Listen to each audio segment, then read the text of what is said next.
Hello les voyageurs et les voyageuses, je suis Nico, bienvenue sur Explorama. Aujourd'hui, je vous emmène découvrir une destination surprenante, peu connue, très peu visitée par les francophones. C'est l'état de l'Alabama et on va donc voir les raisons de voyager dans cet état des États-Unis. Je vous rappelle comme d'hab qu'on ne fait aucune géopolitique ou politique tout court même, ce n'est pas l'endroit pour débattre, on est juste là pour observer et voyager. Si vous avez un endroit que vous voulez faire découvrir, n'hésitez pas, dans ce cas, les commentaires sont là pour ça. Et si vous souhaitez soutenir la chaîne, vous pouvez vous abonner, j'en serais ravi. Je fais le tour de tous les pays du monde, le tour de tous les États américains, le tour des départements français, et il y en aura sûrement d'autres, et puis d'autres concepts éventuellement. Merci beaucoup de me rejoindre en tout cas. On va faire les présentations avec cet état de l'Alabama qui est pas vraiment connu. En vrai, j'ai rarement vu un francophone d'Europe me dire qu'il revient d'un voyage en Alabama. Donc c'est un état américain, dans la région qu'on appelle le Deep South, ou Sud profond quand on traduit, au sud-est du pays, juste au nord de la Floride pour situer. Et c'est effectivement purement un état du sud bien profond, à la fois doux et rustre, assez varié, avec une histoire trouble, parfois sombre il faut le dire, et aujourd'hui un recoin assez pauvre du pays. C'est un territoire de 135 000 km², donc c'est déjà assez grand, c'est plus grand que la Grèce par exemple, avec une diversité géographique puisqu'on va des zones sauvages et montagneuses au nord, avec des plaines humides au centre et une côte quasi tropicale au sud.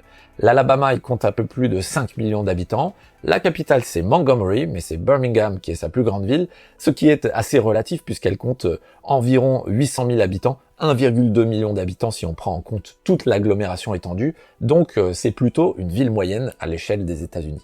Particularité anecdotique, mais que je trouve intéressante et très peu connue, donc on va le dire, il y a quelques poches de francophonie en Alabama, surtout dans le sud-ouest. Alors c'est ce qu'on appelle le français de Louisiane, c'est plus un créole que le français, voilà, vous et moi on va peut-être pas bien comprendre, mais voilà quoi, c'était pour la petite info, bon c'est 15 000 personnes environ, donc pas grand monde quand même. Les présentations sont faites, entrons dans le vif du sujet et partons en voyage en Alabama, et je suis sûr que vous n'avez jamais entendu quelqu'un vous dire ça. Première raison de voyager en Alabama, les villes. Situées sur les rives de la rivière Alabama, Montgomery est au centre de la politique de l'État et du mouvement américain pour les droits civiques. C'est dans le sous-sol de l'église baptiste Dexter Avenue King Memorial que le docteur Martin Luther King Jr. a participé à l'organisation du boycott des bus de Montgomery, un événement qui fera date. À proximité, on a un mémorial des droits civiques en granit noir qui commémore tous ceux qui sont morts dans cette lutte. Le Dexter Parsonage Museum, la maison de Martin Luther King de 1954 à 1960, et le Freedom Rides Museum, qui est situé dans une ancienne gare routière Greyhound, ainsi que la Rosa Parks Library and Museum, qui sont évidemment dédiés à cette figure emblématique qu'est Rosa Parks, sont également dignes d'intérêt à Montgomery. Fondé en tant que comptoir commercial en 1785 par un émigré de Philadelphie, le passé de Montgomery est évoqué dans Old Alabama Town, qui est un assemblage de maisons et de bâtiments anciens provenant d'un peu partout dans l'État. C'est assez intéressant à voir.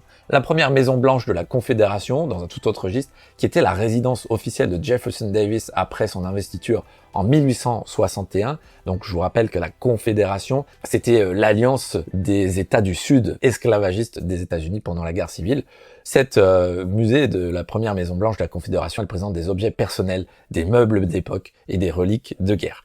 Le département des archives et de l'histoire de l'Alabama, situé à proximité, a été le premier service d'archives financé par l'État dans le pays, un complexe qui comprend également le Museum of Alabama, qui est évidemment entièrement dévoué à l'État. Les amateurs de music country, pour leur part, et apprécieront la façon dont le musée Hank Williams illustre l'influence de cette superstar locale malheureuse sur la musique américaine.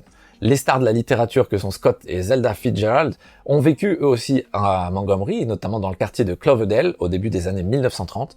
Leur maison est aujourd'hui un musée consacré à l'auteur et à son épouse qui était originaire d'Alabama à l'âge du jazz et à la Grande Dépression, donc ce qu'on appelle les années folles.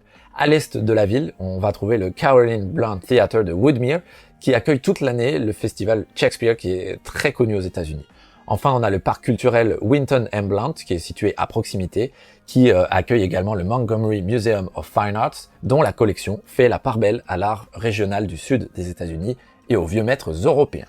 On change de ville, on part à Birmingham, qui est la plus grande ville de l'État, comme je l'ai dit. Elle a été fondée après la guerre civile en tant que ville sidérurgique, centre minier et plaque tournante des transports. Donc pas forcément quelque chose qui ferait rêver dans l'idée, mais ça allait devenir la véritable star industrielle du Sud. L'un des rares vestiges de cette époque aujourd'hui, c'est le Slush Furnaces, qui a produit de la fonte pendant près de 90 ans et qui est aujourd'hui utilisé pour des expositions d'art métallique et d'autres événements spéciaux. C'est un genre de musée-centre d'exposition. Le quartier des droits civiques du centre-ville comprend pour sa part l'église baptiste de la 16e rue, le parc Kelly Ingram ou encore l'Institut des droits civiques de Birmingham, qui a donc été, tout comme Montgomery, très marqué et impacté par cette lutte pour les droits civiques en Alabama.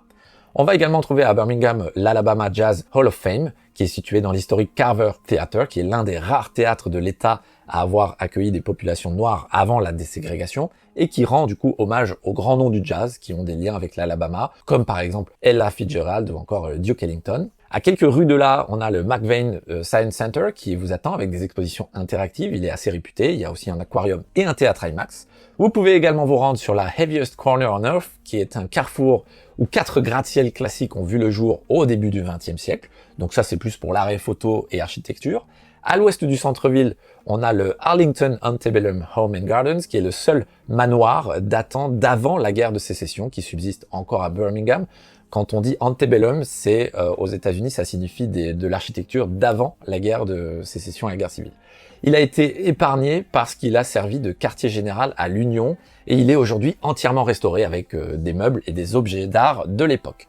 Du haut de la Red Mountain, donc qui surplombe Birmingham, on a une statue de Vulcain, le dieu romain du feu et de la forge, qui surveille de près Birmingham, et il est bien à sa place ici, dans cette ville sidérurgique. Il s'agirait de la deuxième plus grande statue en fonte des États-Unis, après, évidemment, la plus connue, la statue de la Liberté. Elle fait une hauteur de 56 pieds, soit à peu près 17 mètres, et elle est entièrement faite, évidemment, de fer qui a été produit localement. La statue a été construite à l'origine pour représenter l'héritage sidérurgique de la ville lors de l'exposition universelle de 1904 à St. Louis. Adjacent à l'aéroport, on va trouver le Southern Museum of Flight et l'Alabama Aviation Hall of Fame, qui retrace l'histoire de l'aviation civile et militaire, ainsi que les personnes qui l'ont rendu possible, depuis le Baron Rouge jusqu'à Antoine de Saint-Exupéry, donc il y a un peu de tout. Si en tout cas vous êtes passionné d'aviation, c'est une étape que vous ne pourrez pas manquer. Et puis pour un transport d'un autre type, on pourra se diriger vers l'est au Barber Motorsport Museum, qui expose en permanence environ 600 motos et voitures de course anciennes et de collection. Le Barber Motorsport Park voisin d'ailleurs accueille le Grand Prix de l'Alabama de Indy. L'IndyCar, c'est un peu comme la Formule 1 américaine, si on peut dire. On va vers le sud, plein sud même, sur la côte du Golfe, avec la ville de Mobile, qui a une longue histoire et riche histoire maritime. Le parc commémoratif du navire USS Alabama comprend notamment le cuirassé qui a été déclassé de la Seconde Guerre mondiale et le sous-marin USS Drum, ainsi que des avions et des souvenirs militaires de différentes guerres que l'on peut visiter. Sur une note beaucoup plus légère, on va avoir le Mobile Carnival Museum qui célèbre le Mardi Gras local, qui est une grande tradition dont la première édition remonte à 1703 et qui comprend 35 défilés dans les rues de la ville pendant les 3 semaines précédant le carême. Il faut savoir que c'est le plus ancien carnaval de Mardi Gras aux États-Unis, même avant celui de la Nouvelle-Orléans, qui est peut-être beaucoup plus connu à l'international. Parmi les autres sites visités à Mobile, on va citer la reconstruction du Fort Condé qui date du XVIIIe siècle. Il y a également le district historique architectural de Church Street. On a aussi la plantation de Oakley, donc qui est un manoir bien conservé. Et puis le Gulf Coast Explorarium Science Center, qui est un musée des sciences assez réputé. Deuxième grande raison de voyager en Alabama, les paysages. Avec 32 miles, donc à peu près 50 km de plages de sable blanc et d'eau cristalline, la côte du Golfe de l'Alabama accueille toute une gamme d'activités sur le littoral, notamment des sports nautiques, des excursions guidées en bateau du golfe, l'ornithologie, la pêche en haute mer, des balades, des randonnées et divers parcs d'attractions, acrobranches, etc. Parmi les autres attractions, on peut citer le zoo de la côte du Golfe du Mexique, le parc aquatique de Waterville, USA, qui est assez grand, et le parc d'État du Golfe, qui donc là est un parc naturel avec une plage fine comme de la poudre de talc, des sentiers de randonnée, une faune abondante et un lac d'eau douce, et qui forme très certainement le plus beau paysage de cette région. Entre la frontière de l'Alabama et de la Floride, donc à 220 km à l'est de Mobile, on va avoir la magnifique Florala City Park qui propose de nombreux sports nautiques sur le lac Jackson, ainsi qu'une riche portion du sentier ornithologique Wiregrass de l'Alabama avec la possibilité d'apercevoir des aigles à tête blanche, des balbuzards ou encore des oiseaux aquatiques. Donc si vous aimez la nature et puis les oiseaux, c'est vraiment un bel endroit où aller. Et puis à 1 heure de route au nord, la maison d'enfance de Hank Williams Sr., dans la petite ville de Georgiana, témoigne des humbles débuts de cette légende de la musique country et western. L'Institut Tuskegee, dans un autre registre, dans la ville éponyme, a été fondé en 1881 par l'ancien esclave Booker T. Washington pour l'éducation des populations noires. Parmi ceux qui ont laissé leur empreinte, on peut citer l'écrivain George Ellison, qui a notamment écrit L'Homme invisible, et l'inventeur et scientifique George Washington Carver. La visite guidée du campus comprend notamment la chapelle de l'université, avec ses fameuses fenêtres chantantes, le monument Booker T. Washington, le musée George Washington Carver, et puis les tombes des deux grands hommes. À Moton Field, au nord de la ville, c'est le lieu où les premiers pilotes de combat afro-américains ont été formés pendant la Seconde Guerre mondiale, donc première fois que des afro-américains entraient dans la Air Force américaine. Et puis on va avoir également le Tuskegee Airmen National Historic Site qui rend hommage donc à leur précieuse contribution à l'effort de guerre. Situé sur les rives de la rivière Black Warrior, Tuscaloosa, pour sa part, abrite l'université de l'Alabama. Les attractions du campus comprennent notamment le musée d'histoire naturelle de l'Alabama ou encore le stade Bryant-Denny où joue une équipe bien connue qui s'appelait Crimson Tide qui ici joue leur match à domicile devant parfois 100 000 spectateurs. Donc on est là dans la ligue universitaire comme on dit, mais avec des niveaux de participation qui sont absolument démentiels. Il y a quasiment en vrai toute la ville qui vient voir le match. À proximité de Vance, donc une autre petite ville, on va avoir également une autre curiosité, c'est le Mercedes-Benz US International Visitor Center, voilà c'est un peu long, qui propose des visites d'usines donc de Mercedes, oui le constructeur automobile allemand, et une petite collection donc de ces voitures anciennes de la marque. Des parties de 3 États, à savoir l'Alabama, la Géorgie et le Tennessee, vont être visibles depuis ce qu'on appelle la Lookout Mountain, dans le nord-est de l'Alabama, qui est un beau paysage là encore. On a également la Little River Canyon Preserve, qui longe son sommet, qui est une mosaïque de forêts, de cascades, de falaises, de canyons, où on va pouvoir faire de la randonnée, du kayak, de l'escalade. C'est un endroit assez sauvage, assez beau, il faut bien l'avouer. À l'ouest, on va trouver le Rosenbaum House de Frank Lloyd Wright, qui est dans la ville de Florence et qui est considéré comme l'un des 4 plus grands chefs-d'œuvre de ce qui est probablement l'architecte américain le plus connu et un des architectes les plus connus dans l'histoire de l'architecture. Entre les deux, on va trouver une autre ville moyenne qui s'appelle Huntsville et qui est très orientée espace et aviation et qui abrite notamment le Marshall Space Flight Center de la NASA et puis le US Space and Rocket Center qui est l'une des plus grandes collections au monde de fusées et d'objets liés à l'espace. Donc si c'est votre truc, n'hésitez pas à y faire une étape. Parmi les curiosités à proximité, on peut citer encore le jardin botanique de Huntsville, le musée pour enfants de Early Works ou encore la Whedon House Museum and Garden qui est la demeure de la poétesse et artiste Maria Howard Whedon. Voilà qui conclut notre petit voyage en Alabama. Peut-être pas la destination que vous aviez envisagée, ou même destination que je vais conseiller à quelqu'un qui n'a jamais été aux États-Unis, ou pire, qui aurait des a priori négatifs sur le pays. Mais si l'Amérique c'est votre truc, ça peut valoir le coup, vous risquez d'être surpris.